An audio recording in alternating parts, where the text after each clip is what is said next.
When your old career gives you lemons, throw in some ice, mix in some vodka, and call it a podcast. From the Mac of All Trades studio in Fairport, and driven by Victor Chrysler Dodge Jeep Ram, it's Billified, the Bill Moran Podcast.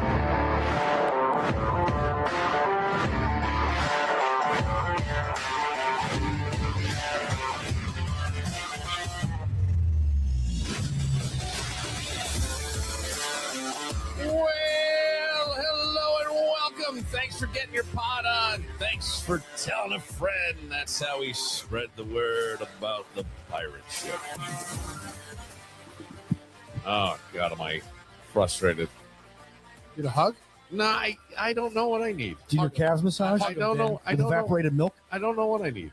And it makes me think More of Adderall? Guinness? I do love that. Maybe. More Adderall! Oh God, I do love that stuff. And I people get mad at me. Not mad at me. That's not fair. But people have said, sent me messages and things like you're when I was first talking about it, like it's the greatest thing ever. Like you can't do that. It's bad. Not don't take it, but don't talk about it so much. It is altering the chemistry of your brain. It is a tool. Clearly, I'm ADD. I'm able to accomplish more than I've ever been able to accomplish and actually kind of keep things on the path. I apologize to you guys because, first of all, what I wanted to say and open up here was thank you to Dan and Kevin for your patience and your kindness in being part of this. You're like the Cal Ripken of apology shows. Because you've apologized to me before every show we've done for 2 years now. Only because I know that you're taking time out, you're here, and it's just a frustrating thing. It's no big deal, but I'm going to mention it, and it'll probably come to blow back on me because I'm frustrated. I'm just frustrated. I have a tutor for my son, and I said to him, I'm leaving. And don't forget, I know, Dad, so-and-so's coming. And I said, do you want to work on the presentation that you're going to do tomorrow? Or what are you? No. And he names the subject that he wants to do. He goes, no, I'm good there. I'd really want to do this. I'm like, oh, okay. So I leave and I'm here. And then we're futzing around with the lights and trying to look at stuff. And I see a text come across as I'm on the monitor. And I go, oh, boy. And then I'm snapping at Kevin. Well, I mean, I snapped. You said you did the please. I was just messing with you. Well, I didn't get. I felt like I was kind of like frustrated. Give me my phone, and I should have said, "Please give me," whatever. So, I did. I felt bad. I told you to get into your own goddamn self. Because I was at the other end of the table, and so now I'm calling, and the tutor's like, "Hey, there's no answer." I'm like, "Great." Well, I can't get location services, so now I got to call in a third party to look at the location service because for whatever reason, my phone, I must have done something. I should have you look at it, actually, because you know that stuff, don't you? A little bit? I guess. Just to see. Make sure you say please this time. And I will. And just to see where he's at, and I get, no, he's in the house. So I go back there, I open the door, and then I do he refers to it as the ice knock. Boom, boom, boom, boom. And he's like, all right. And which is now this is just my frustration. So no, fuck that. You were supposed to be out. So I said, I go, Bud. And he's like, what? Oh, yeah. Right. I said, I told you he was coming.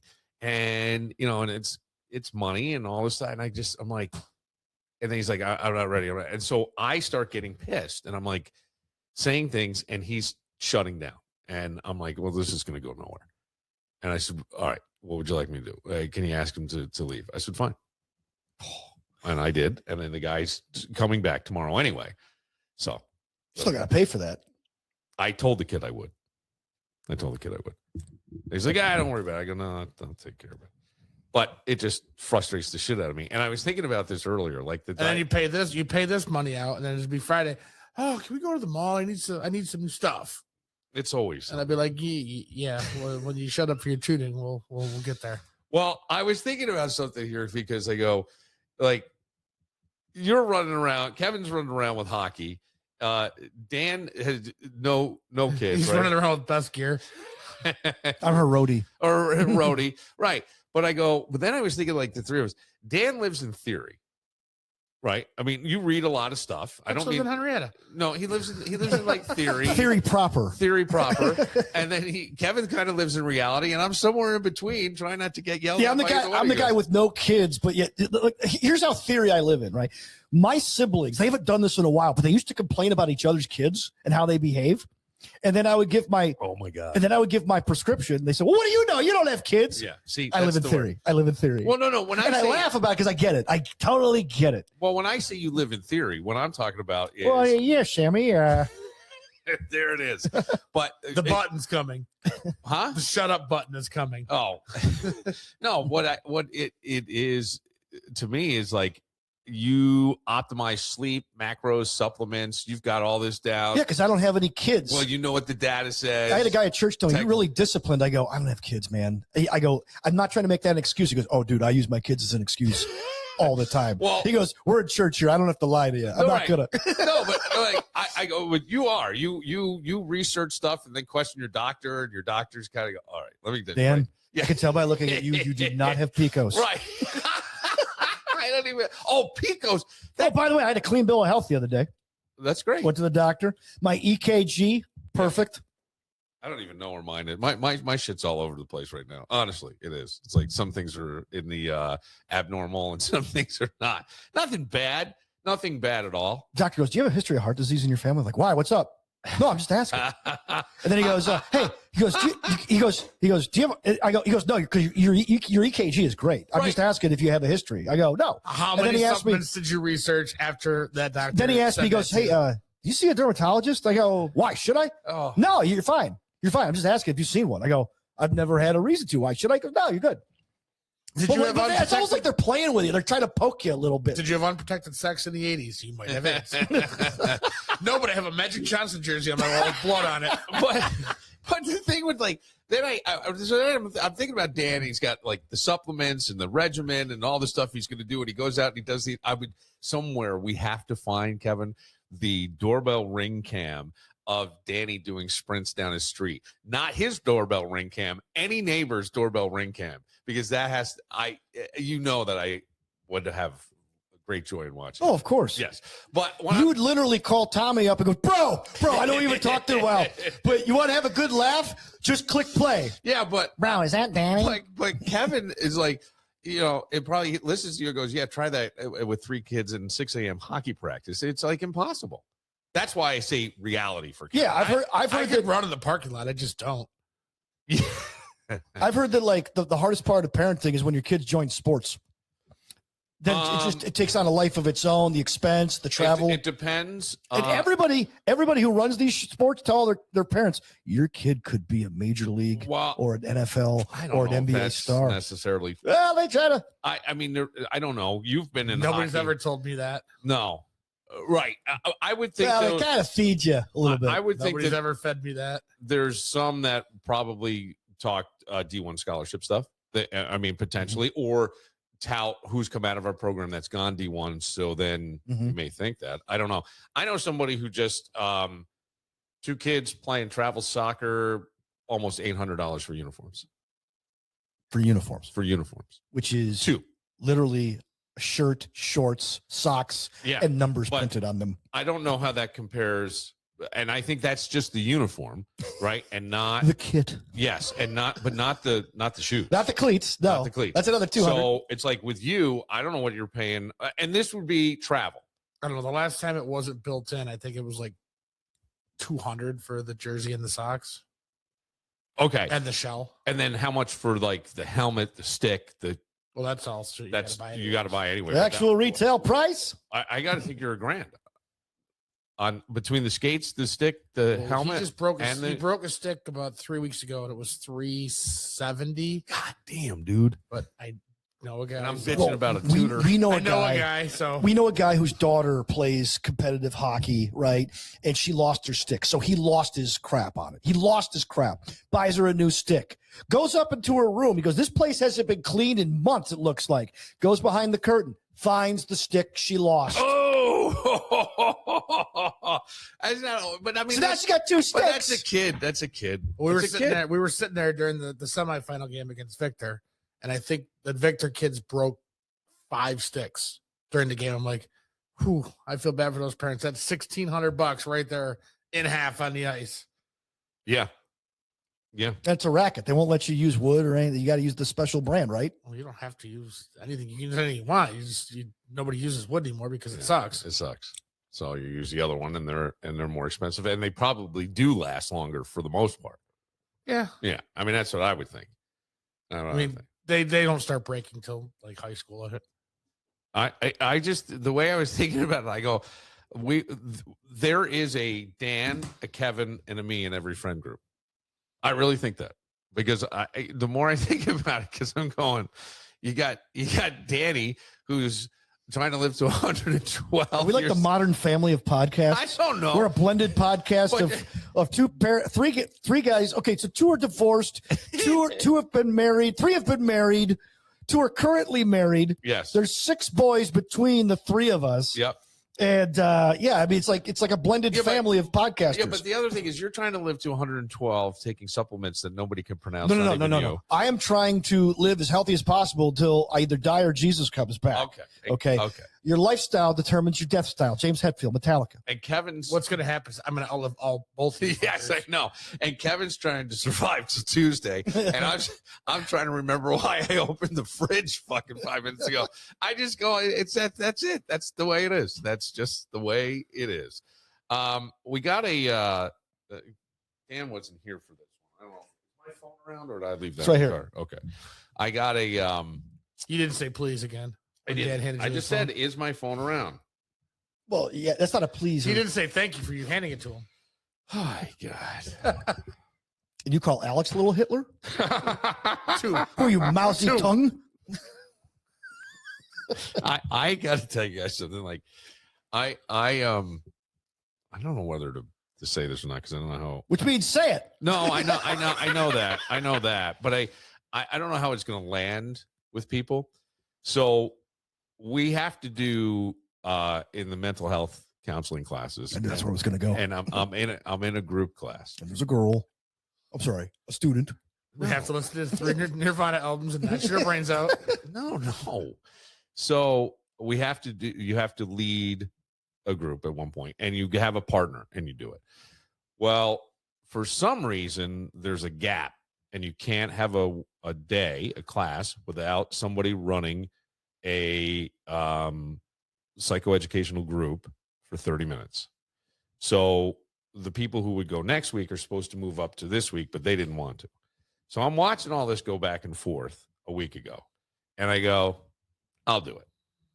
So I do a group yesterday, and I compared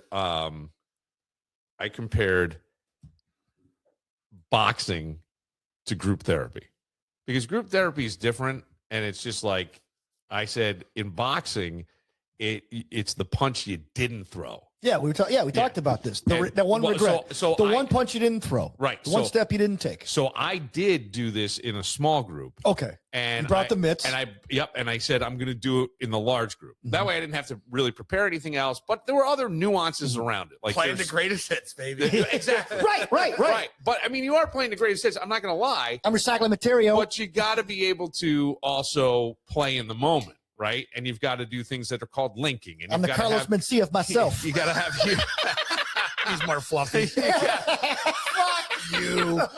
Here and now. You're a big fan in the bear community. So he's you got to have like here and now moments. So there are things. Take your shirt off next time. Be Bert Kreischer.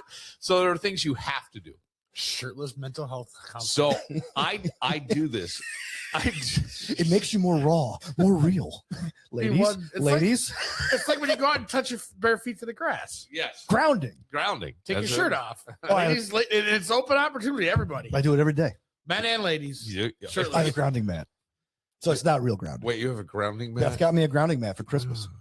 It's also that. It helps with the It's that piece of AstroTurf that you buy for the dog when you live in an apartment in New York City. What I was going to say. I got one of those too from the old. The grounding mat. It's where she sends him when she's sick of hearing his mouth. You go to your grounding mat. So wait, let me finish this. I'm sorry, Bill. I know it's fine. I have a follow up when you're done. Yes, but there's things you have to do in there. You have to talk about the group that went last week, and Did anybody have questions? And so the people who did it last week did a great one about really coping mechanisms and things, and gave us a tree and had us write like, things that we do that we probably shouldn't do as self-care. I've got drinking, smoking, and all this shit in there. And then they go up to the leaves, and you're supposed to put like the things we should do, the meditation, the exercise, Not the taking a drink, not walk, smoke. right, exactly. And one kid made a really, I really like this guy. His name is Brian.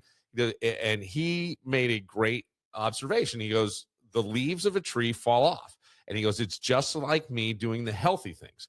I can do it for so long, but then the leaves fall off and I'm back to the trunk where I have my drinking, right. So when I came in, because of that exercise, in all honesty, I have been to the gym 4 days since that last class. And I, just in terms of schedule and stuff, and I have been eating healthier: salmon, spinach, chicken, no cheese, no, just stuff. And I bring that up, and then you have to go through the confidentiality stuff. I do the whole thing, and I go through, I do the group. Here's where I get uncomfortable, because afterwards, the professor sits down and says, how do you think it went? Is this one-on-one with you, or No, is this with the group? with the entire group. And he says to me, right. Is this like when the cop pulls you over, goes, why do you think I pulled you over? No. This is like that? But this would be like having an air check in front of like Stan Main. 17 other people. Or, yeah. Do you understand what I'm saying? Is the guy more Stan Main or more Rick McKenzie? No, the guy is cool as shit. He's more Stan. So he Main. he sits down and goes, how do you think it went? And I go, I don't know. I thought it went pretty well. And he goes, anything you would have done different? And I said, yeah, I probably would have tried to link something or whatever, but I don't know. You're trying to like make sure you're hitting the things you're supposed to, but bringing your authentic self and making this about step into the ring. Next time you're in a group, and how, when you are leading group as a therapist, how do you get people to step into the ring? How it's that makes sense. Well, Danny, it's the same thing I said on the radio when we would do something, and I would really try to prepare something out. How do I get you to give a shit about what we're talking about? Right? Mhm. Because a million other people are going to talk about, well, why are we going to talk about it and do it better? Yeah. Or whatever. Not duplicatable content. So I was kind of the way I thought of this. And so I opened up with the gloves, talked about stepping into the ring, then talked about all this shit. So he says, how do you think it went? So I would add a dick joke here, a couple of dick jokes over here. I dropped. I close with Okie. Well, you want to know how I closed, motherfucker? I said, Drop the mic and say, fuck off, bitches. no, I talked about there's a young woman in the group. I think she's, when I say young, she's like 21. And I find her to be so funny. And we sat next to each other last semester in a class, and we used to fucking laugh our asses off. And it's here's to me. you, Mr. Robbins. All right. And then she became my counselor when we had to do counseling, because she was in a different class. So like she had to counsel me. And I said a ton of shit in there. Like I just said shit that I may not even say to my own therapist. I just fucking blahed it all out. So Just radio, honey. Just radio. I'm no, just well, making stuff up. yeah, that's right. I'm not really this fucked up. So this is where when we did the privilege walk a while back, and I've mentioned that, where they ask you different questions. And all I want to say about that to everybody was, and again, some people's road to wherever they are just had less potholes. That's really what I believe. It's not that you didn't grind your ass off. It's not that you didn't work your ass off. It just means that sometimes you had a little more, maybe better network, better connections. That's a little more privilege. It just is. It's just the way life is. So this girl is a minority, and she was way in the back. Wow. Okay. And of the privilege walk. And somebody said in the class, they like the professor who did that class, different professor than the one in the group therapy, says, but it's all the same people pretty much, right? From class to class. That professor said, what did you think about it? And somebody in the class said, I thought of, and names this woman and says, I thought of her and how she may feel being in the back of the room. It's basically what she said. Maybe I'm not getting it accurate. Ain't that right, Rosa? She said, now, Danny, careful. Fucking careful. So I was going to go there too. yeah, but I I'm didn't. saying what everybody's thinking. I know. But Historically speaking. hang on a second. So in that moment, because I don't want this person, I like this person. And I said, and I think she said, I didn't even really get off the back wall. And I went, I have no idea because I was the first one to the candy bowl. And that's true. And he's like, who eats mounds? So last night, how I closed the group was somebody said something. I go, you know what? I want to bring something up here because we're all in training. This is our shadow boxing right now, right? Shadow boxing is how boxers figure it out. You can tell a lot about a boxer by watching them shadow box. It's the footwork. It's that kind of shit. You know, it looks funny, but the really good boxers, they fucking got it down. And they know because they're watching themselves. And it's just like listening to yourself if you're doing a podcast or a radio show and just critiquing. So what I said was, you know what? I want to go back to the privilege walk because I'll tell you what, I remember, you know, I got to the candy bowl first and I said, and the person was sitting right next to me and I said, and we know that she was there. And I go, Moesha didn't make it. but here's the fucking thing. I go, fuck it. We're all here. And that's the thing we should remember. Fuck it. We're all here. No matter what road you took to get here. Potholes, not potholes. Fuck it. We're all here. And I said, what are we going to do with it? And that's kind of how I ended the group. Did you get a standing ovation when you F-bombed? No, but they now want to make T-shirts. And then later on, when he was kind of really critiquing, I'll tell you what he said. He dropped an F-bomb and somebody went, oh my God, I've never heard him swear. And I go, well, that's the magic of me, baby. I can get people to say shit. But here's where I get uncomfortable, Danny, because some people said to me, like, I wish you had slowed down, but you only had 30 minutes. So to not be a dick, I go, one of the biggest problems I have is letting the silence sit. I go, for 30 years, dead air was a bad thing. And so we're going on. So then it's the professor's time to talk. And he says, I've been teaching for a while. He goes, and I certainly did this in my own education and things. And he said, there was another student at one point that I often think of who came in, and I guess he played a Bruce Springsteen song on, he played I'm on Fire on a guitar and then somehow led a group. He goes, it was one of the best I've ever seen. And I think he goes, this tonight was absolutely one of the best groups I have ever seen run. And he meant it for everybody because everybody was participating. So it's not just, but the way it was facilitated, which was me, the metaphors that were used, all this stuff. Also you. Yeah. Well, The cursing. the cursing, The boxing. right? But he goes, it was authentically you, all this shit. So it nice to hear, right? Nice to hear. And then some people had some what I thought was very valuable critique that they said, but he was saying really, really nice things. Even pulls me aside after class and goes, I hope that you have the opportunity to run groups. I think you'd be excellent at it. And I know when I went upstairs to that small group, there was some shit being talked about me because I got into the room last. And everybody got all quiet. Well, no, this one person got quiet and I looked right at him and I go, your face says it all, motherfucker. I know you talking shit. Bill thinks he knows everything. Well, see, this is it. And I go, you look like the teacher's pet. You're not trying. I'm just trying to fucking do everything everybody else is. Do you understand what I'm saying? Yeah. And I go, God damn it. Can I get a fucking break anywhere? Now I got people there who don't want to deal with me. I got other people in my life that don't want to deal with me. Lonely. Do they know your relation to the department head? Only because he called it out. Okay. Yeah. He stood in class and said, I've drank beers with Bill Moran when he threw out the first pitch of the Red Wings game. But hang next on week, a second. Bill's going to lead our privilege walk. Time out 1 second. Time out 1 second. We can raise money. Hang on. It doesn't matter. I could go in there. I could blow the whole thing. I could be, and fucking tank it. Or I could go in there and actually take advantage of it and try to do the best I could. It's an opportunity. I feel like it's an opportunity for me to learn something I've never learned, and I love learning, and I love the deeper philosophical shit. I always have.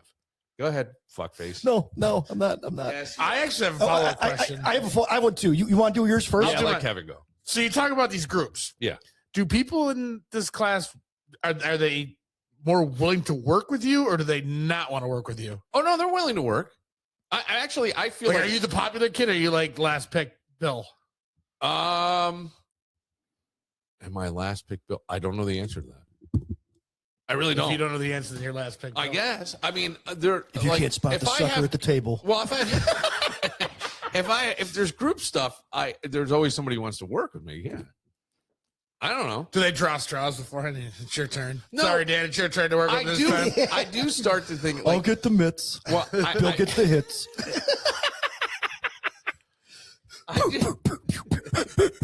Danny, you shouldn't be panting. You're just holding the mitts. I don't know, Kevin. I don't know. I'm starting to worry, and this is something that never has entered my mind ever in my life at all, whether somebody liked me or not. I just never really, I never went that deep on it. I figured I don't like everybody, so probably everybody doesn't like me, and whatever. You know what I mean? And move on. And I wasn't there. What did I used to always say to you? I'm not burning calories. I'm not wasting time. Yeah, that was your thing. Yeah, in 2017, you had a new phrase. I don't burn calories on that mother effer. I don't burn calories You know on you're these going to have to people. give a speech at graduation, right? No. I guarantee No. you're going to be asked to give a speech at graduation. Yeah, but I don't think at masters graduation they have speeches. So. I don't. Yeah, it's doctorate- gonna happen. now, for your It's gonna doctorate- happen. For your doctorate, everybody has to present, give their defense. No, but not at graduation. Well, that's kind of the graduation. Well, you got to give your defense in front of a team of people. That's scary. That's why I think boxing is a metaphor for life. You're going to have to give a speech. I can already see it. No, but here's what I'm I going did to have to say. sit there and help you fucking write it. I have said that I am going to throw a huge party when we all graduate. Oh, Damien upstairs? I don't know. Yeah, it's got to be bigger than that. No. I'm thinking Damien all West Side? I don't know, but He'll rent out the entire Walmart parking lot. Well, Billapalooza. This is going to be a podcast situation too, where we do a live show from the graduation. Microphones could be set up. Dish to pass. Doug will bring his deviled eggs. But my worry is that you become like the kiss ass, or everybody goes, Bill's so great. And I know that that's what this person was saying. And I sent the person a text later that night, a nice text, just saying, ended with the middle finger emoji. It did not. And it wasn't. But then I'm going, ooh, was it taken as that? Because I did come in and go, I know you're talking about me. And the person just started laughing.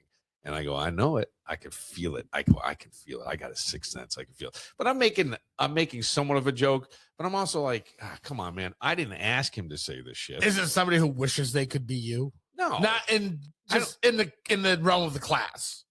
I don't know. Do they want to be the number one? Well, when student? they used to ask me last semester, how'd you do on that test or whatever, and I'd give the number that I got, and they would get mad. Not mad, but they'd be like, you got to be kidding. And I'd be like, no. And so they don't think you're stupid. I think they're surprised. Look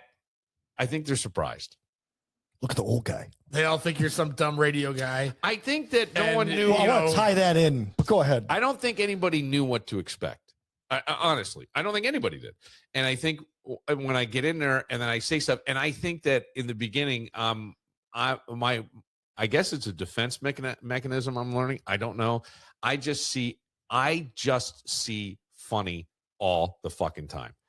All the fucking time. I saw something so goddamn funny the other day, and I could tell nobody. I could say fucking nothing.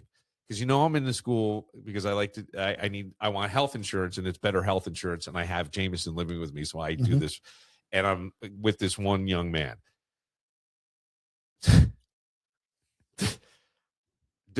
Please just let it sit. You can laugh, but just let it sit. Just let it sit, please. So there's a young guy who I just a delight of a human being, this kid. But he has a physical disability where one of his arms doesn't work as well. It's not atrophy, or just he can't really move that arm, okay? And it's almost like the whole left side of his body. You can make your assumptions. I don't know the answer to that. I'm not here. More glucose. I'm not. I'm not saying anything. Okay. Such a cow. All right. So the art teacher is a really creative, wonderful person who is from another country and has a pretty thick accent from that country. Okay. And she pronounces this kid's name somewhat incorrectly. That I'm surprised that these kids don't pick up on it, because I would immediately. I'm not saying anything on here. I will tell you assholes off the air, and you can tell me. You can then kind of say something. Then you can have a set. But hang on. The woman says, so they're doing a clay project, right? And you've got a kid who has really one hand that works well. And she's calling them up to get their clay project to go back and now paint it and glaze it. I think I know where this is going. And she, what is it? I'll wait. No. See if you're right. You might be right. Did he make a clay donger? No. Jesus. Well, one hand. No. You can't mold with one hand. He did a great job. He really did. Bro, there was a cornhole player with no hands and Yes, legs who shot somebody. Yeah, recently. we just talked You, about if you that. put your mind to it, you could do anything. So here's the funny part. And I can't do anything. I can't laugh. I can't anything. And there's a reason why this is even funnier. And that's when I'll tell you off air. You, Kevin, will go fucking insane when I tell you this. So the says, so-and-so, here's your thing. Carry it with two hands back to the table. No. And I'm going, you gotta be fucking You're shitting waiting me. to, yeah. Are we on the same planet? I'm just there. I can't, and there's nobody I can fucking say anything to. Nobody. Do you know how painful that is? I'm surprised. I didn't get a text. It's like that episode of Yes. Well, I can't. I'll tell you why you didn't get a text afterwards. No, it's like that scene from The Office where Did Jim you check your realizes Jim finds Dwight thinking, or goes into Dwight's room to prank him. He sees Angela's feet. He doesn't know it's Angela. He thinks Dwight got a hooker. He wants to call Pam, but he realizes he can't. Then he has nobody to call. He's got a story to tell, and he can't tell anybody. Right. So this is exactly that. And but think like I find just life in general. And maybe it was a coping mechanism for me since I was a kid, but I found life in general fucking hilarious. Like the kid whose locker was next to me in school, not very popular, kind of quiet, but always dressed like in a leather jacket and a bandana tied around his head. So I called him Willie, as in Willie Nelson. He goes to a Willie Nelson concert and says, I got Willie to sign my back. I go, you got to be fucking kidding me. He says, no. Pulls up his shirt. I go, if you don't get that tattooed. No, he goes, I don't know. Comes in one day, has it tattooed, but it's like raw. And so when he pulls his shirt down, I slap him on the back. See, that was me. That was me. And I go, great tattoo. Like I used to do that all the time to him. His name was Rich. I would love to know where Rich is today and what an asshole he thought I was. But it was always like, I was always looking to play, have fun, just fuck around. I didn't mean it bad, but you know what I'm saying? Moran again. Yeah. So just got slapped by Bill Moran was the again. text you sent to your classmate, you are so stupid and I am so smart? No, it was not. Was there a thought of that? No, not even. At what point will that thought come out? Not even close, because what I wrote was, I've learned so much from you. That is what I wrote. Oh, look at you trying to be nice. I'm not. I'm just saying, like, I don't want them to all fucking, I just don't, you know what I mean? You want to be liked. It's not even to be liked. I guess I don't really care if I'd be like, here's the thing is though, I don't want to be seen as some kind of spoiled bitch. Yes. But the thing is, like, I did the work. You could have done it too. You had the opportunity to step up. I'm not even getting graded on this. I will tell you, because he said I'm not going to grade it because I already did one with a partner. They needed somebody. No one was stepping up. I go, fuck it, I'll do it. There's three things to this. Ask for some extra credit then. Three things I've taken from this conversation. What? Number one. Often, not always, but often people hate seeing in you what they wish they had in themselves. Yeah. Even in small instances like this class. I know that. Number two, years of radio. Think about how many people we've counseled.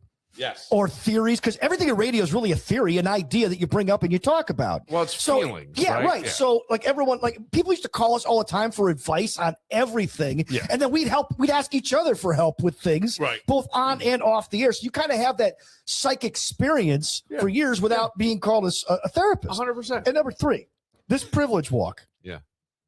You how many kids were in this class? How many people were in this class? I think there's like 27. Okay, let's say 27 people. And you were the first one to get to the candy jar. Yeah, I knew. Do these people know you were molested? And how many potholes does that take? No, yes, because I have mentioned that. But it wasn't in their line of questioning. I think there was. So I think because Nothing was stopping him from that I- fucking person bar. I was molested and I still had a better life than all y'all. Either that is Might have like been a Mr. Goodbar. 'Cause either they need to recalibrate this test, or these people are so self-centered and self-indulgent and self-loathing. No, I think you were answering questions, and what you did was you took a step forward or you took a step back, depending on the direction. So there were questions like, "Did you?" That's only worth one step. Yeah. Did you grow up in a house? Did you? Sorry, I'm not trying to laugh. No. I know, but did you grow up in a house where one or more of your parents had a college degree? Did you grow up in a house where one or more of your parents or guardians had an advanced degree beyond college? Did you grow up in a home where the guardians had a job that required them? Did you grow up in a home that had more than 3 or 4 books or whatever? Did you grow up with parents or guardians? That would be a question. Yeah. There was also, and then there were Did things you like, know Jerry Sandusky? Okay, take one step back. There were things like, did you have some anybody have to like go to rehab or something? Like anybody use drugs or alcohol in your family that resulted in a rehab? I know some radio people. No, but I had that. I did have that. So I took a step back. Yeah. Oh, okay. Yeah, right, my dad. No. And then there was I'm trying to think the other step back. Oh, you know what? I think they did say abuse. There was a sexual abuse. Maybe I stepped back 3 times. And then there was one where, were you ever accused by someone of harassment or crime or anything like that? And there was a time where I was leaving the Winfield and I had been DJing. Yeah, you told us that. Yeah, and I got pulled over. It wasn't me. Mm-hmm. And then the girls were scared and I got brought back to my car by the police officer. But I said that was excuse. I probably could have gone either way on that one because I never even saw the people who were accusing me. So maybe it was made up at the time. I don't know. So yeah, but I got the rest of them. I don't remember the rest of the questions, but it's interesting. You know, I mean, it was interesting, and I don't. It's and just funny how we weigh. Well, the only thing I'm saying is like, or how the questions are kind of. It seems loaded. I don't think so. I don't agree because to me, like, yeah, being abused like that, should be a lot heavier than one step. Well, everything was one step front or one step back. Right, but that's my point, though. That's my point. That like everyone's got a different path. But like you said, F it, we're all here. That should be the main point. But I think too many times we play the victimization card or embrace the victimization card. I don't know that you can say victimization card when you're talking about your parent or guardian's education. You know what I mean? Well, maybe that's not the right word. And that's what all they're saying circumstances card? Yeah, and all that is opportunity. Is basically what they're saying. It's like neither of my parents went to college, and I'm fine. No, I know, but so in the privilege walk, you wouldn't move on that one. You'd either stay stationary or unless it said take one step back, if this happened. So there was a lot of that. I mean, it was not like, I mean, I broke free. You know, all of a sudden I became who's that famous horse? I can't remember the name. Secretariat. That was it. I got touched and I still finished 70 lengths in front of everybody else. That's right. All right. Give me my miles bar. We'll take a moment. I'm going to tell Kevin and Dan the whole picture of the thing that do you want us to react on air? No. Okay. I don't. But I mean, you will, because you're not going to be able to. I think Kevin will. I don't think Kevin will be able to handle not. And then we will come back and we'll get to somebody wrote in a complaint about a recent episode. Not a complaint. I shouldn't say that. Dear Bill. Yeah, I think it's an observation. I do want to respond. Shut the hell up. There was a comment like that though. There was only on once a week, still making an impact. No, I'm just saying, making an impact. 100%. I don't care. I don't care if everybody who listens to this podcast hates me, as long as they have an opinion. Oh, good. They don't all hate you. That's not true, Kevin. We'll take a moment and be right back.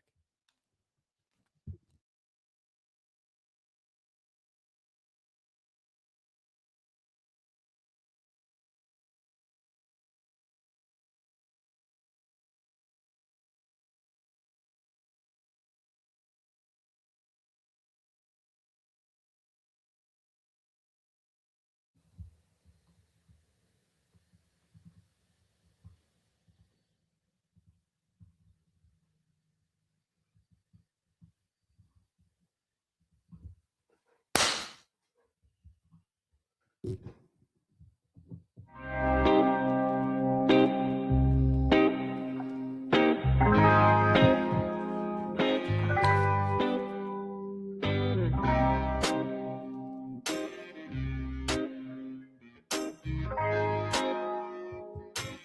brought something up before we started, and it was, what'd you do? You saw Mama Cass? Last night I just watch YouTube videos sometimes, and I saw a video of the Mamas and the Papas making their debut on the Ed Sullivan Show, and they did a medley of 3 songs. They did Monday. So they had hits, but this was their first time on that show. Yeah, Monday, and then did it tell you what year it was? Oh gosh, I think it was 67. I think it was 67, maybe 65. I don't know, but it was the mid 60s. It was in color, and then it was Monday, California Dreamin', and then the third song that Mama Cass sang. Yeah, and it was funny because so Papa John Phillips is introducing the band to Ed Sullivan, and he goes, "So there's our Mexican gypsy Michelle, right? Yeah. And she's like gorgeous. And then there's Denny Doherty, singer, and then there's Mama Cass Elliott, who is also our magic mushroom." And she gives him this weird look, like, really? But I mean, if you look at her, the dress she's wearing, she kind of looks like a purple mushroom. Yeah. But she's the most like animated on the stage when they're singing. And a great phenomenal right? singer. But she died. Mama Cass was always supposed to be fat, and she was allegedly died while eating a ham sandwich. She had a heart attack. She had a heart attack. But there was a ham sandwich. There's a ham sandwich sitting next to her bed when she had the heart attack. It's a bad way to go. You're right. Okay. And young. Yes. Not. I don't know how old, but I don't either. I don't think she was 27, like the 27 think so club. either. She might have been younger. But she wasn't bad looking. No. Like everybody always told me that nobody wanted her. Okay. But she was big and fat. She was big. Oh, okay, but for the time, she was big and fat. And I think she would be kind of like considered big now. Like she'd be doing the Ozempic thing now. Okay, well, hang on a second. This is where I was going to go. I think that you had to work hard to be fat in 1967, just to process food. So it could be a genetic thing. Who knows? They even did a song about no one's getting fat except Mama Cass. And they did a song like that. 230 and 67 is like 327 now. Was she 230? I don't know. Oh. She was 32 when she died. Oh, okay. So she was older. Well, that's still young. But she didn't look heart attack though, right? It is. Oh gosh. But like 40 should be like drinking. 40 should be the beginning of heart attack age. Yeah, it shouldn't be the 30. No, I mean, well, dude, I'm 46. But Mama Cass, I would think today, I wonder if she would be considered big again because of Ozempic. Like, would it be suggested to her? Or a while ago, it just wasn't. It was not even a thing. I think they suggest it to more and more people. I don't know. I said things about GLP-1s and got pushback from a listener, and I don't know if I've softened my thing. I worry that a shortcut isn't a long, sustainable thing, but there are people who are benefiting from it, and there are people who are borderline diabetic that maybe this keeps them off diabetes drugs. I don't know. I don't care. I just thought diet and exercise is really the only thing that used to be bad to say, and now it's you know how like they found out that minoxidil was originally a heart pill or a heart solution, but they realized it really didn't do anything for your heart, but it was helping people's hair grow out. Like, so they gave it so they started recommending it to people, and all of a sudden men were using it for their hair, and it became a thing. Sometimes off-label usage of prescription drugs 100% could be. So now for 100%. Inflammation, they're recommending Ozempic to people who don't even have a weight issue. No. Just they deal with pain. Yep. I am hearing that too. So Mama Cass apparently was 238 when she died in 74. That is big. Throughout her life, her career weight we know? fluctuated significantly due to extreme crash and starvation diets, reaching a high of 300 and a low of about 175. So she was on her way down when she had the heart attack. Don't we know somebody who lost a ton of weight and then had a heart attack? Tiny Glover or somebody? Oh, yeah. Tiny was on the treadmill. But yes, it is. She was 5'5". Wow, man, that reminds me of my bus driver when I was a kid. And I used to say, we made up a song, Mrs. Berry. Mrs. Berry, I think, drove my school bus from kindergarten to senior year, because when I would get in trouble, I'd have to take the school bus. And I used to sing a song, how did it go? She was my berry. It was to like Chuck Berry's Blueberry Hill or something. Mm-hmm. And it was, she's 4 feet high and 2 feet wide. She's my berry. Where's those shades upon her eyes? She's my berry. I used to sing that on the school bus.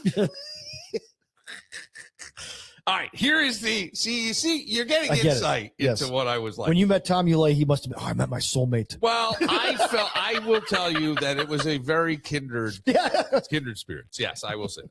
But I didn't have sometimes the balls to say those things. Like, there were just some things I just wouldn't, and he did. But I certainly saw the funny and appreciated the funny. I could see it, like, all the time. There was one time when we were at Tommy's house. Yep. And one of the co-hosts at the time had lunch with another co-host from another radio station. Okay. And you guys were smoking weed. Who was smoking weed? You and Tommy and Rich. Yeah. Huh. And Phil and I and the other Phil and I I weren't. don't believe it. No, It was in Tommy's living room. Yes. And I remember you guys were talking about the two people having lunch. And talking about all the things they would order, and all the food, and how one of them got sunburned because they were out there for so long. And you guys did a 45-minute set just on their lunch. And we were fucking crying. Yeah, and we had pictures of you howling. My stomach hurt so bad. I can remember that now. My stomach hurt so bad. I thought I was going to throw up. Yeah. And the bad. Okay, so it's not nice to make. Where'd you guys have lunch? Wayne County. That was one of the lines. There used to be now. It's not nice to make fun of heavy people. Why are you fucking looking at me, asshole? I should look at myself. Okay, you like the pink elephant? Don't think of a pink elephant. I'm way over. So there used to be. I saw that video. Both of you. Did you see my gut? Oh my gosh! I know. I was so. You look like two dancing bears. I was so happy that I started back in the gym and started eating healthier. Going, man, anytime, kick in. There used to be some very, very big people that would go into one of the studios because they had a coffee table, but it was also like a fishbowl because there was glass on each side. But you would be in there privately, the studio I'm talking about, but everybody could see it. So they would go in, and then sometimes one of them got pregnant, and they would lay on the couch, right? And so it was referred to by somebody as, because I think, what was the movie? The Joy Luck Club had come out, and he called this the Chow Luck Club. And then one of them became pregnant, but the person was so big he couldn't really tell. Was it the one that we shared the office with that was diagonal from us? I don't know the answer and to that. Had fun with twins? No, no, not that person. But this person became pregnant, and her name was Claire, and she was referred to as the Claire Sandwich Project. And then when she became pregnant, he'd always go, did her dip break yet? And it's so bad. And her dip. Oh. He goes, her hell of a good go? Because instead of her water breaking, her dip would break. I thought you made a joke about Eclair. No. Did he? Oh. He did, but that's base, bro. Come on. Yeah, Claire better than that. The Claire Sandwich Project was there. All right, let me get to this thing because this will be interesting for everybody. The other day on the podcast, I had talked about President Trump's reaction to the death. What? Oh, go ahead. I didn't hear this. You didn't hear it? No, I heard about the reaction. Yeah. So Cohen died. Yeah. And Mueller died. Mueller. No, it's Mueller. Yeah. Cohen looks like he's going to die. Mueller died. Is it Mueller or Mueller?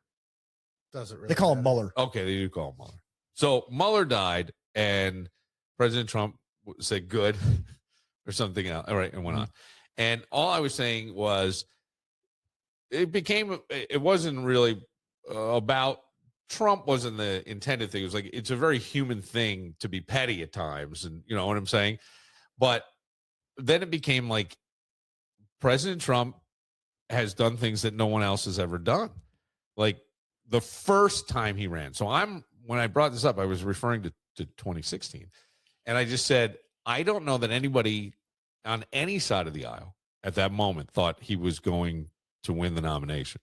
At that moment, when there were a bunch of people, when he's calling him little Marco Rubio. But it started to be, people were like, you can do that?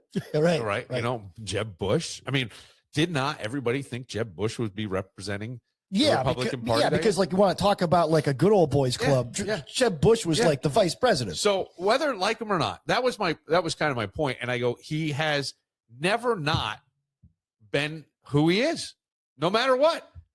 We could say not presidential. I get it, but he's always been that guy. Yeah, at least in office, and probably throughout his entire life. Yeah, the only time he wasn't that guy was on The Apprentice when they could edit him out. So we got this, and so Laura said something about I think it gets in here. This person writes, I got a question for you and your band of misfits and sex toys about her comment around dumb uneducated white males. The data don't back you up. Trump's 2024 win came with a more diverse coalition than ever. Big gains with Hispanic voters and men of color. So I'm big with the blacks.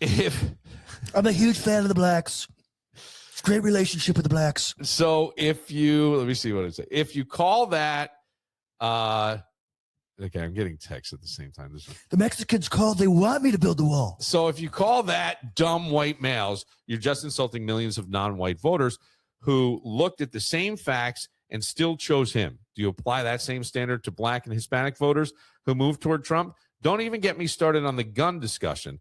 If strict gun laws and Democratic leadership were the magic solution, Chicago, Baltimore, Oakland, Philly, and Detroit would be the safest places in America. Oh, and Rochester, too. Not some of the most violent. What scares me is that you guys would vote for a half-dead guy or someone like Kamala who absolutely is not fit for the presidency than Trump, who is actually making a difference. So I want to respond to this, and I was going to write it, and I go, no, I'll do it on the podcast because I got the message, right? I got a message, and I do appreciate this message because things get interesting. And what I was referring to was when he first came on, because I didn't see as much name calling this time. Matter of fact, I think I said in that podcast, you were here, that I thought Trump was somewhat less Trumpish when Biden was not doing well in the one debate to the point where they took him out of the presidency, right? Or wouldn't let him run. Not out of the presidency, but wouldn't let him run. So first run Trump was a political grenade.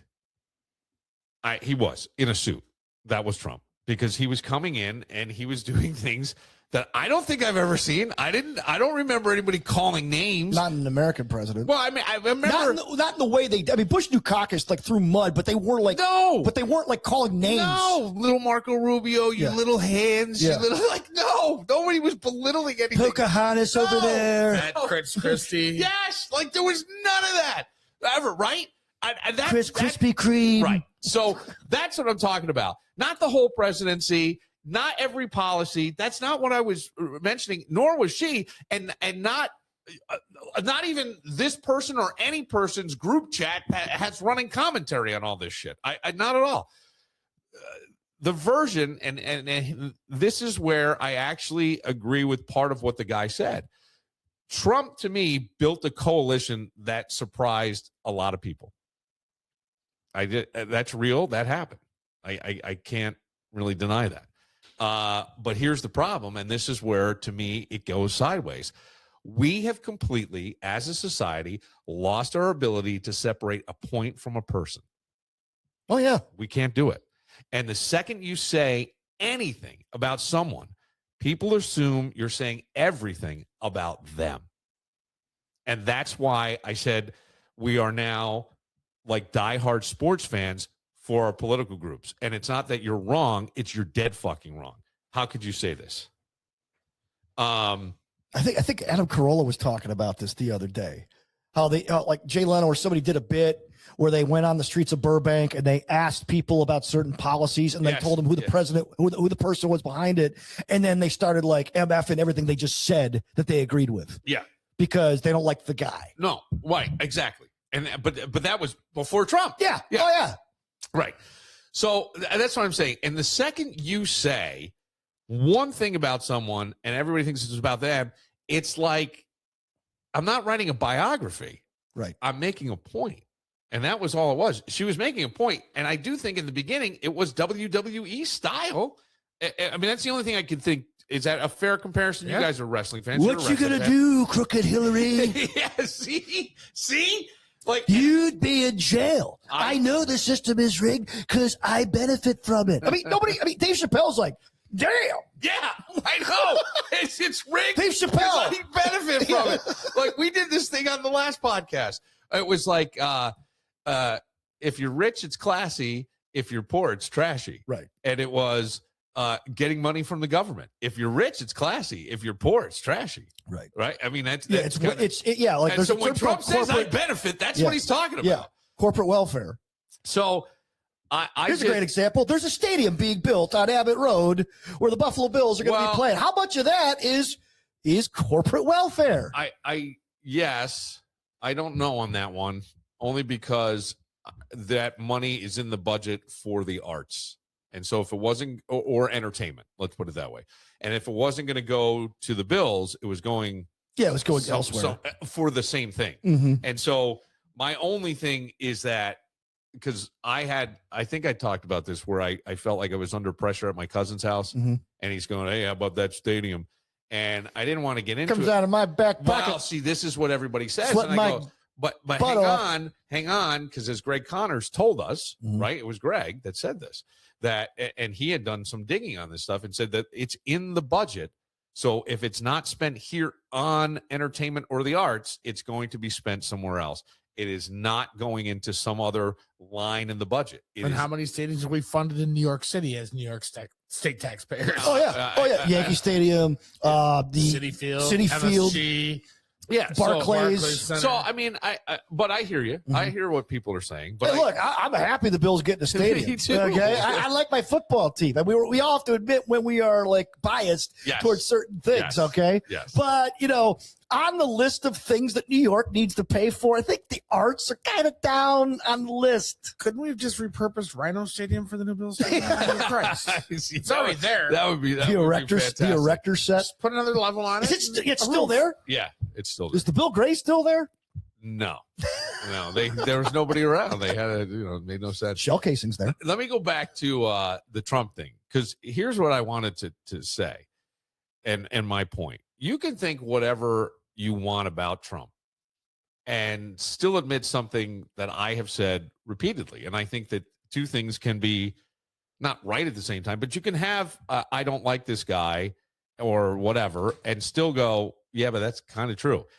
He might be, and I've said this many, many, many times, the most effective president ever at using the office as a bully pulpit. And that's what the presidency is. It's really about being a bully pulpit.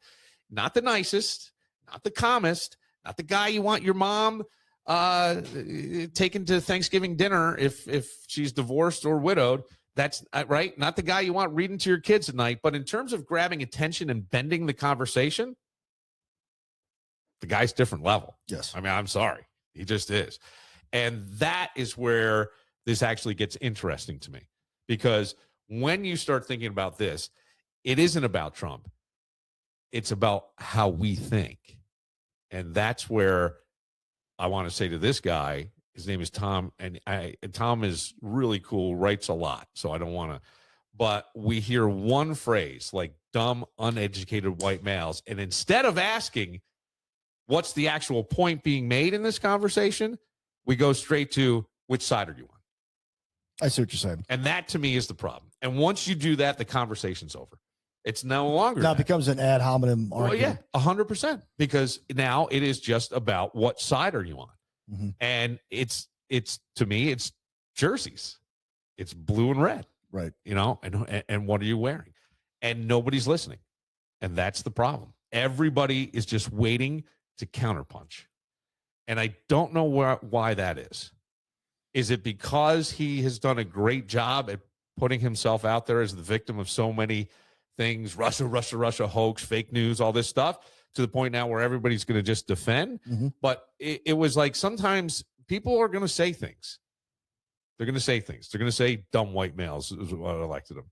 It's an off-the-cuff comment in a free-flowing conversation, but it wasn't the point of the conversation at all.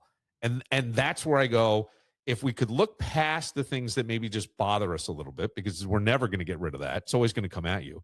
What is the actual point? And instead of going to which side are you on, go to what's the actual point. Right. What she said. Yeah. Address the dumb, white, uneducated male's part.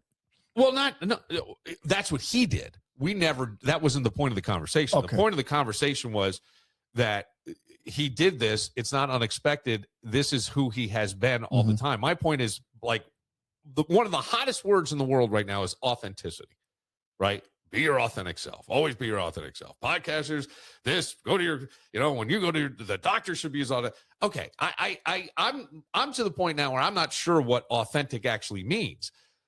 But if I were going to try to define it, it's the guy who never changed for anybody, at least while he's been leading the nation. Mm-hmm. And like him or not like him, I think he can see that.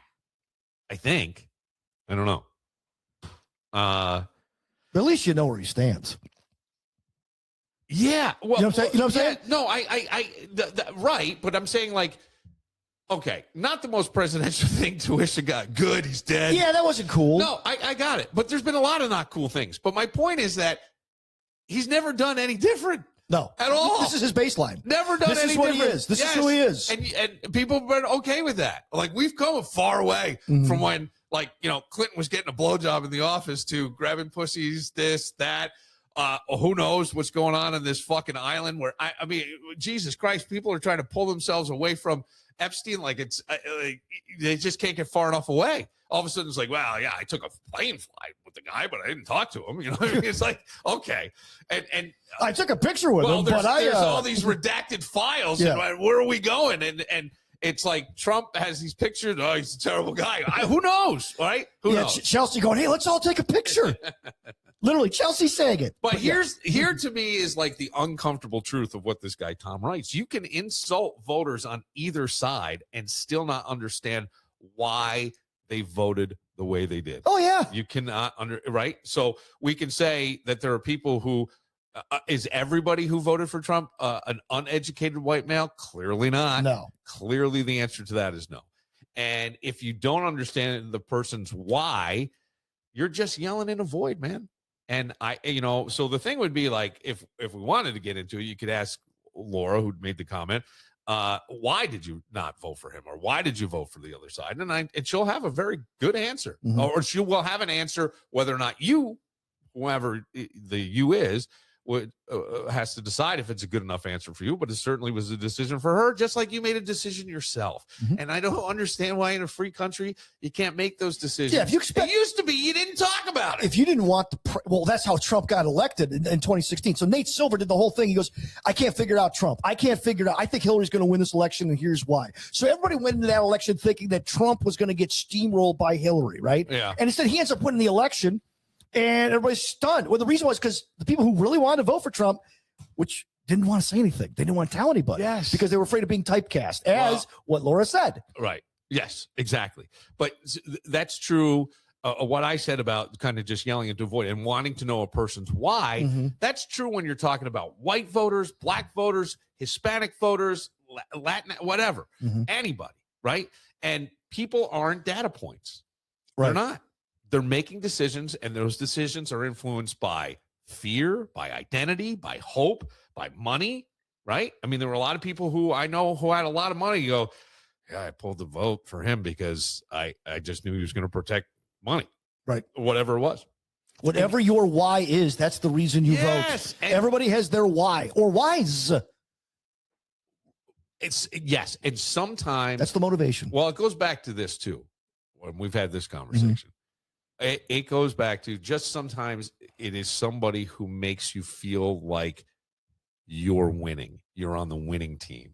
And I have said about President Trump many times, I said it when I was on the radio. I go, if you believe in the manifestation of things and talking them into existence, I don't think the universe gives a flying fuck if you're a good person or a bad person. If the law of attraction is truly a law like physics that some people claim it is, that motherfucker proves it. Everything's the biggest, the baddest, and the best, right? It's the biggest, the baddest, and the best. And what has he had? Pretty much a life filled with the biggest, the baddest, the best. And that's all I'm saying. And if you reduce all that to they're dumb, you didn't win the argument. No.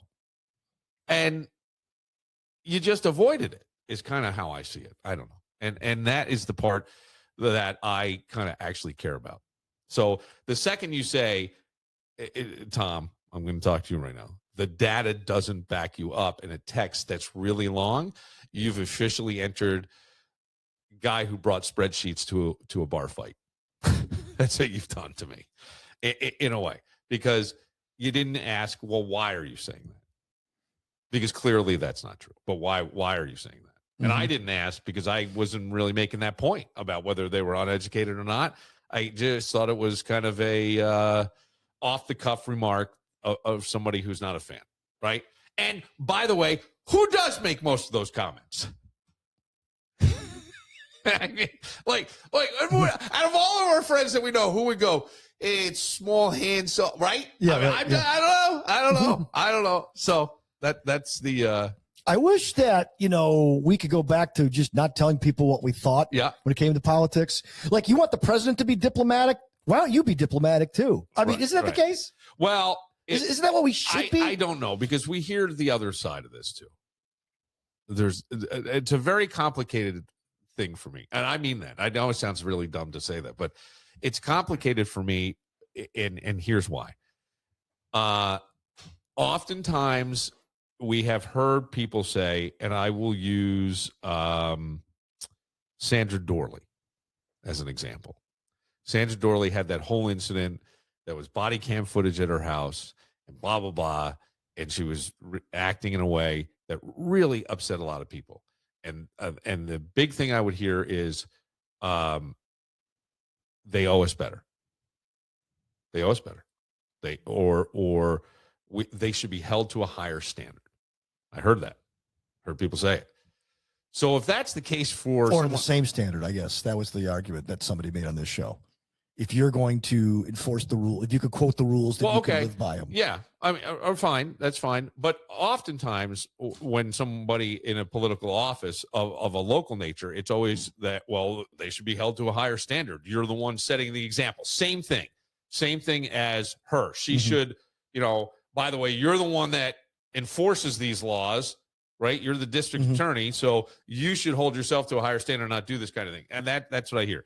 Well, you could say that about the presidency. Yeah. Who, no matter who's in office, just call it the presidency. Do you do that? Or do you pick and choose who you play this game with? Right. And so that's my only thing.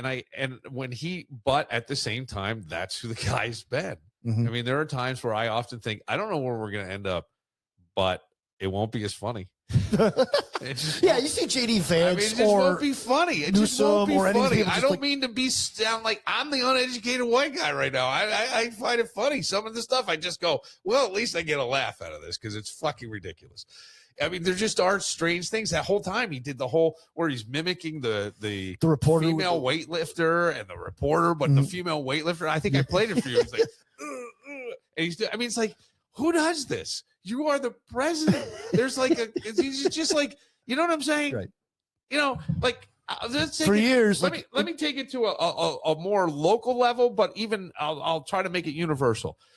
If your kid goes to a private school, I'll give my experience, but Kevin's kids go to Aquinas, another very fine institution in our area. But if your kid goes to a private school, a lot of times it seems to open different doors for them. And I noticed it in my own household. One went to private, one did not, 16 months apart, applied for the same jobs. You had the name of that school on there. You were getting in. Why? Because you're held to a higher standard when you're in the school. And it's always, those are the nicest kids. Those are the ones that look you in the eye, shake your hand. Yes, ma'am. No, ma'am. Yes, sir. No, sir. Whatever. Right? Okay. That's what the presidency used to be as well. And I'm just saying it's not. And so I get it. You're upset that Laura said that, but clearly why? Why would you care that she said that? Because we know it's not true just by looking at what happened. That's all. That's all. And in the beginning, it might have been. He was like, the frat boys were going crazy. Like, because it was funny. But I understand where he's coming from. I totally get where Tom's I coming know, but my point is to understand where he's coming from, but not know the why, to me, is yelling into a void, and it's not doing anything. And to then give me a bunch of data on black voters, Hispanic voters, it makes no sense. You're bringing a spreadsheet to what has become a bar fight simply because it's whose side are you on? And it's not the why did you vote for this way, or why would you say something like that? No, I get that. And I get that. That's my bigger point with this. But when you message a talk show host, you're not just going to go, "Why did she think that?" No, Get back to me. I'm not. But I agree with you. I agree with you. Because I have some thoughts. Right. But I agree with you. I get it. And hey, man, if you have to make your point, you got to make backup. Let me points. say the other thing. I appreciate the fact that this guy listened. Yes. Took the time to write and wrote. And I think allowed me to respond, and I expect a response from him, and he may not agree with me, and that's fine. Just keep listening. I love it. That's all. That's why we have these discussions. Kevin did a closest to the pin. Were you getting text messages too? No. Oh, okay. I was just trying to figure some stuff out. Oh. All right. Kevin has the closest to the pin. We will go head to head, me and Danny. See who can get this one. I can't win any of these games, so we'll see. It's been a while. I got to sharpen my blade. We'll get to that right after this.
So many things that are racing through my head here.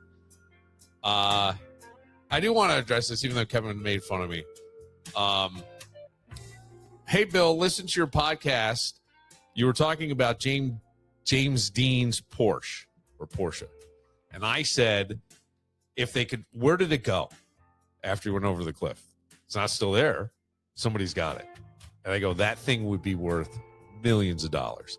But nobody knows where it is. And you just take it even crumpled up. Somebody's going to pay. Does Lou have it? I'll never know because I was not allowed to go to the garage. He wouldn't tell me where it was Does because Carm have it? he was afraid I was going to say it. Like, he doesn't want people to know where his garage is in the city. Well, I don't blame him.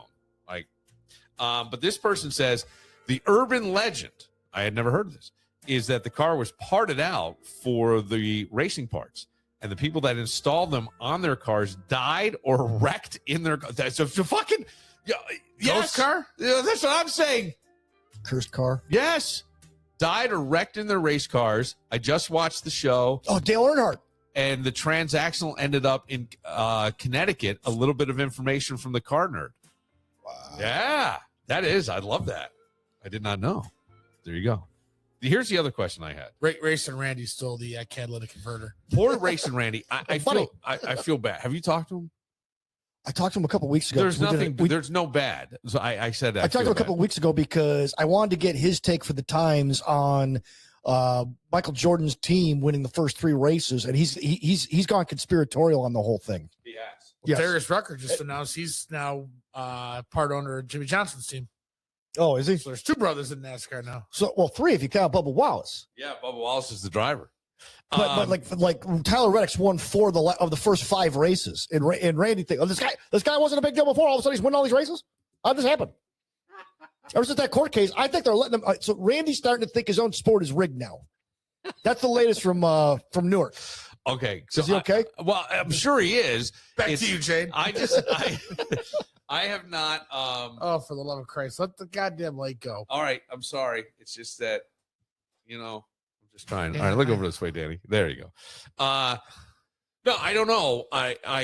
I get once in a while. I called him one day and he goes, "Hey, buddy, we just haven't talked in a while," and I feel bad, and I haven't had him on the podcast, and I think that he's feeling a little neglected is all. And yeah, I it's really NASCAR like Randy. season. I really like Randy, and that's and he is a great guy. I have a question for Dan, and I may be stepping into something here, but I'm going to ask you this. No. When I read the Tom thing at the end of it, you said, "But I know what he means," and I'm going to ask you this: why? Because I think a lot of Trump voters have been typecast, so he heard the typecast part instead of the context of the conversation. Well, my question would be: so calling them ignorant white or uneducated white men, you feel is a reflection on you? No, I don't think it's a reflection on me. Do you know if I voted for Trump or not?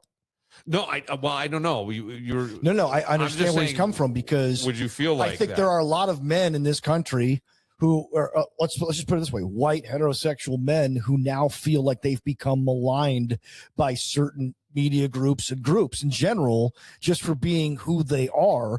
Their opinion is just as valid as everybody else, but in order to it was a great tactic during the 2020 election of one side like not only just taking what Trump did, but also inventing things that Trump didn't do, and then smearing him with all these names and things. And then like even Hillary said, a basket of deplorables.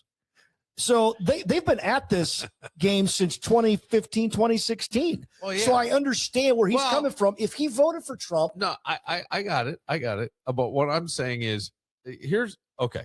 I got it. But the basket of deplorable stuff, I mean, I would think most people would see the behavior and hear the stuff and go, I don't know about this guy. But we are where we are. Mm-hmm. My only thing with when somebody says that, because I don't know if you know this, I'm a middle-aged white man of the age that people complain about and stuff. Yeah, me too. And I don't have any feeling about it whatsoever. And I don't know why.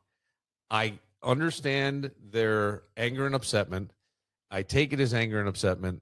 I hear it, and I think, I don't know. I didn't choose it. I didn't choose to be a white guy. I don't think that I'm conscious of. I didn't choose to be a white guy. I didn't choose to be the son of people who went to college and got masters. I didn't choose that. I don't believe I chose that. There are people who tell you, well, you made a contract, and okay. Well, I don't remember any of that, if that's the case. So when I hear that, I just kind of go, it's painting with a broad brush. Because I could turn around and say the same thing about somebody else, but what is that going to do? Like I could say that about whatever group the other person is. So everybody's got their nerves, and he probably felt like someone stepped on a nerve. No, I get it, but I'm wondering. Like I often question, Dan, and I mean this: is there something wrong with me? Because I don't get bothered by those types of things, because I could turn around and say, from the person who did it, I could all of a sudden get down in the mud and go, well, you guys are all blah, blah, blah. Everyone who represents you. And I just don't care, because like, it's a waste of my fucking time. But then I start to go, is there something, and I mean this, I'm not even kidding when I say it. Is there something wrong with me that I don't get upset?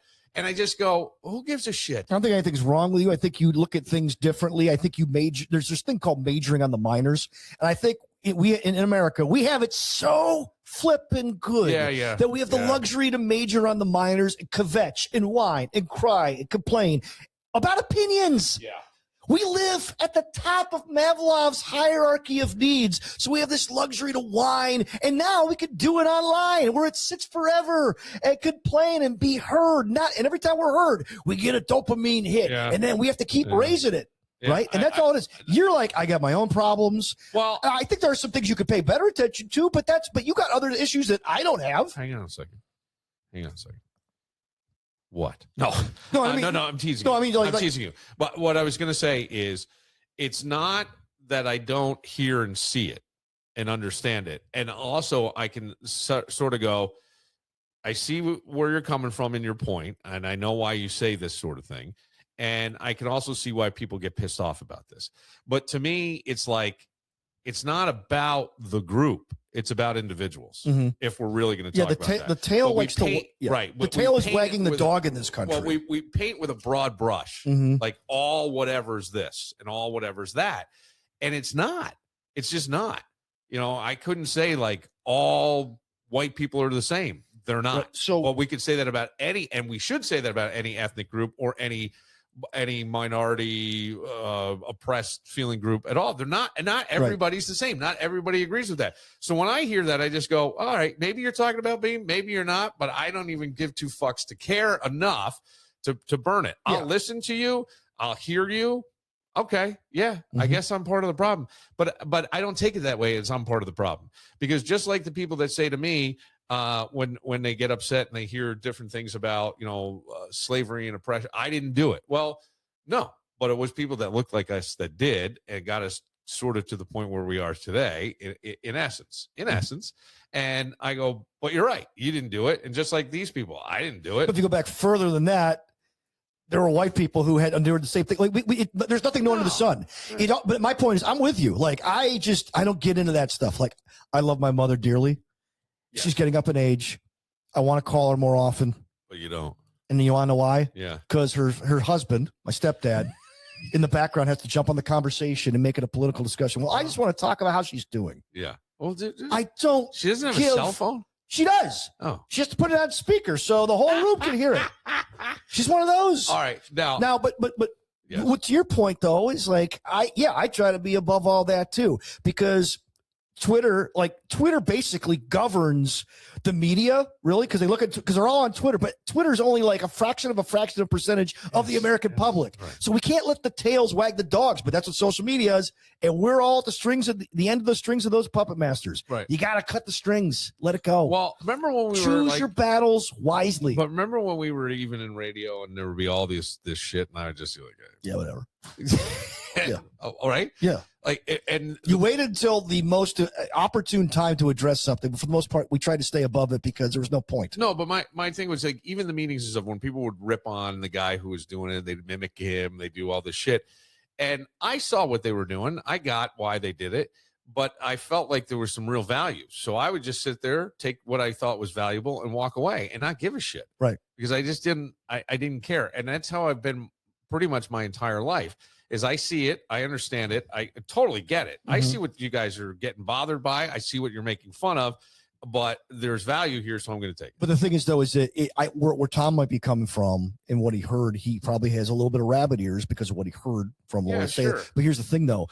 When a certain group wants to attack another group, they want to dehumanize them. You do that one step at a time. And then by calling them like uneducated white male, now you're categorizing a group of people to chip away at them. So now they're an easier target every time you say that. It becomes easier to rip on them. So then it becomes accepted. No, this becomes my bigger thing. This is where I go, fucking get a self-esteem. No, I agree with you. White man, get some fucking self-esteem. Do you think they're talking about you? Because if you're an uneducated white male, maybe they are. Maybe they are. And then you got a right to be pissed. But if you're not an uneducated white Don't worry male about it. and you went and who gives a Yeah, shit don't what they worry say? about it. I don't give a fuck. And so that's where I go. But that comes back to a self-esteem issue. And that's the thing that we talk about all the time. And to me, that's the biggest problem. It's the biggest problem with kids because how did fucking Hitler get into power? You got a country that was defeated in a war and young men embarrassed. Right. And young men that were looking for a leader. And there was a vacuum, and nature hates a vacuum. Right. And watch the Manosphere on Netflix. Watch how these guys, because people were looking for a leader. They're lost out there. Why? Because they don't have anything inside and no one showed them how to find their own fucking value. You are worthy. You are this. You're not that guy. So who gives a shit what they say? If they're that fucking powerful, are they in your home? Are they sharing Thanksgiving with you? Who gives a fuck? Yeah, there's an episode of Sopranos where it's Columbus Day and they're all pissed off that the Native Americans are protesting Columbus, right? And then Tony finally goes, what happened to our self-esteem? He goes, did you get anything in your life because you're Italian? No, because you had brains, because you had balls, because you're smart, not because you're Italian. Right. He goes, who cares? Right. And that's kind of my point with it. That's all. All right. Sorry, Dan. No, it's cool. You asked. No. I did. I was saying sorry to Kevin because he's got the game and we got to go. Mm-hmm. But the lighting, Kevin looks so good in that lighting. You do. That's great lighting. Myself. Huh? It's because I lit myself. I don't give a fuck about you people. It might be true. I don't know. Closest to the pin. All right. With the new MLB season about to kick off, the Danny's Dodgers gonna seeking win. their third straight World Series title. What year was the first MLB game played outside the United States? Oh, what year was it first played outside? Major League Baseball. Major League Baseball. Okay. Regular season or spring training? Major League Baseball. So Don't care about spring training. Didn't say spring training. It's Okay, regular so season. regular game. season game. Outside the United States. Outside the United States. Yeah. Okay. Well. What year? Oh, God. I don't know. I'm saying this year, and I don't think I'm that far off, but go ahead. Who among us does not like a nice rack? What year was the first breast augmentation using silicone implants performed? Okay, because they used to be like, I remember watching a CEO of a big company get buzzed and start talking about the first time he felt fake tits and they felt like cement. And I go, oh my God, she must have been like a pigeon like a statue. And I remember one of my other bosses giving me a look, and the guy goes, that's exactly what it was like. I go, well, she stood there long enough, pigeons would come and shit on her. And he was so drunk, he fucking laughed forever and loved me. But they were getting really uncomfortable because I said that. So the first silicone implants, got a year, Danny? I think so. Silicone Valley. Silicone Valley.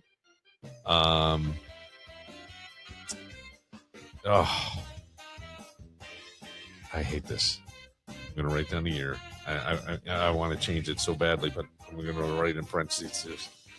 John Hyatt moved to Nashville, Tennessee at the age of 18, taking a job as a songwriter for a Tree Music Publishing Company. How much was he paid per week?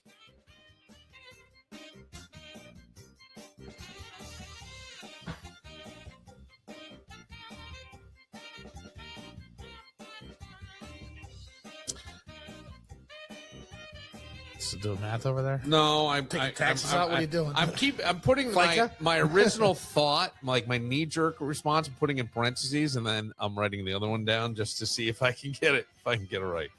All right, go on. Tom Arnold is playing the Kevin Meany Room this weekend at Comedy at the Carlson and was famously married to Roseanne Barr for 4 years. How many episodes of the television show Roseanne were made? Wait a minute. With him or without him? Just the episode, just television show Roseanne. Are we talking about, okay. We're talking about Roseanne. Were you a fan? I watched it. I wasn't a fan, but I watched it because there was nothing else to watch. But the show stopped, and then they rebooted it again. Yeah, but it wasn't called Roseanne. It wasn't called Roseanne when they rebooted. No, it was. No, it wasn't. It's called The Connors. No, the Connors came after she got fired for making a comment about. Did they ever? Oh, she did die. They did. What? No. Dan died. Dan died on the show, and then they killed her off when they rebooted the show. and then they called it the Connors. So there was a Roseanne, then there was a Roseanne reboot, and then they had to rename it the Connors because they had to kill her off. Yeah, but I'm trying to remember if okay, they did air. Those episodes did hit the air. Okay. Oh yeah. Okay. All right. Math here.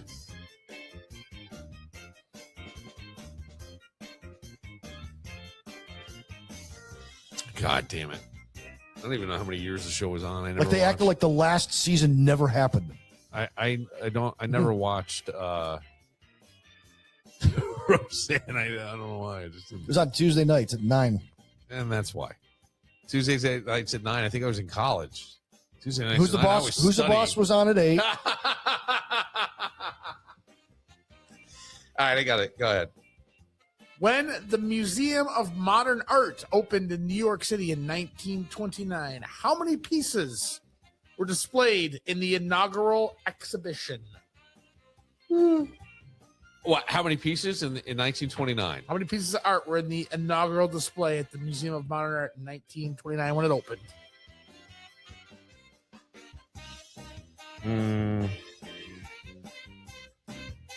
Okay.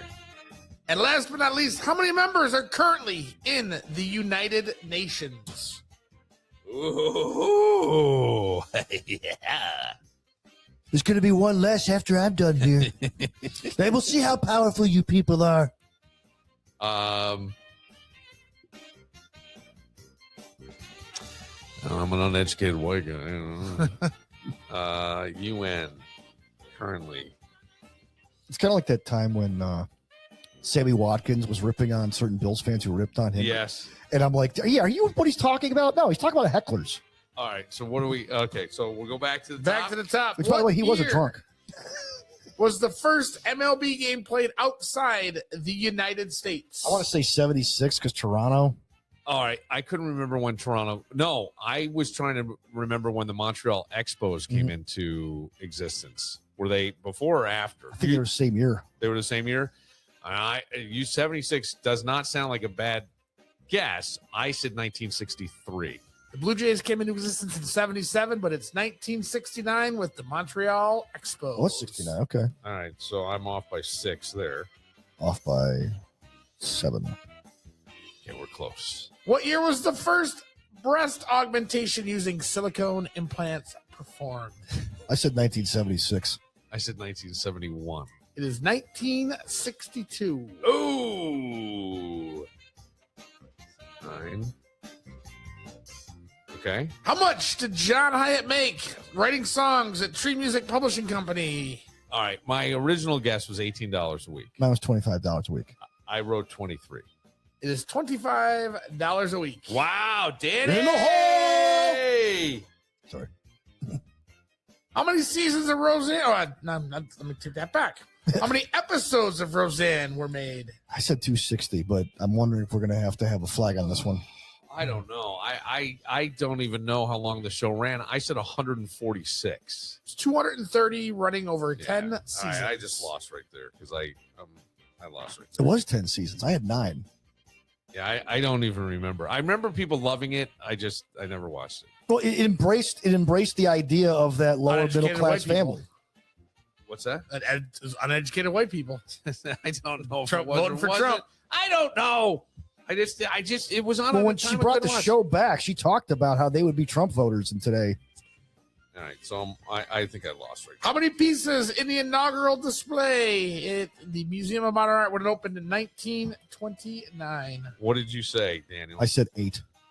Oh, that's probably a better guess. I said 26. It is 90. Oh, wow. Okay. all right. Well, It did start with 8. The museum was originally owned 8 pieces and 1 drawing. 8 paintings and 1 drawing. So, Dan, what did you say? 9? I said 8. Oh, well, But the display was what's the 90 display? pieces. All right, 90. So it's pieces. the answer's 90, right? Yeah. Answer is Okay. 90. And how many members are currently in the United Nations? I said 111. In the You got a chance to come back here. I have no idea. I have absolutely no clue. Did you write a number down? I did, but I have no. There's only so many countries, Billy. No, I know there's so. And then we're going to create a new one in Iran. All right, but I went like low. It's gonna I'm be going- awesome. The United Nations. I said 36. You just got your ass kicked. Yeah. It's 193. Yeah. All right, there you go. I win Yeah. again. Well, I Hang another banner for Danny. No, I that wasn't my real. But I knew I was losing anyway because I couldn't come back from the Roseanne one. There was no way.